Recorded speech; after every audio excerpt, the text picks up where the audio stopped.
demokrasya? Ano ang kahulugan ng demokrasya? Ang demokrasya Ay ang karapatan ng bawat isa upang mamamayan makapagpahayag ng malaya at makapamuhay ng masagana. Tinutuwid ang mga tao ang sino mang pinuno.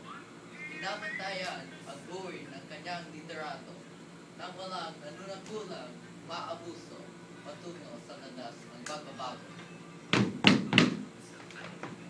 disiplina ang siyang dapat na ipaliran, lalo higit sa mga pinuno ng bayan. Maging tapat sa tungkulin at magsilbing waran. Magkagandang simulain na ang maisa sa buhay.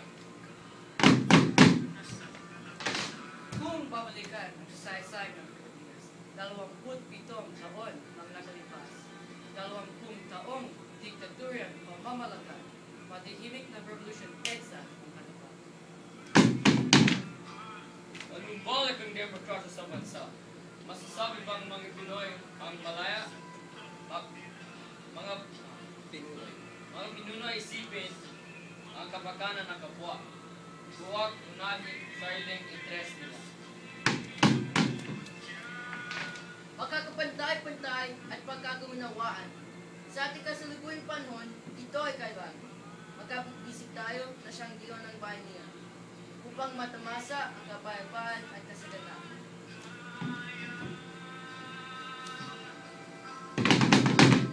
Demokrasya! Demokrasya! Isa Sa puso ng bawat isa.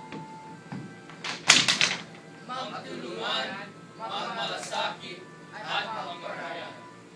Aligain ng bawat masaya masayang pamilya. tulad ng Pilipinas, Pansang isang malaya at at nagkakaisa. Pangalagaan ang demokrasya mula sa klase 1T.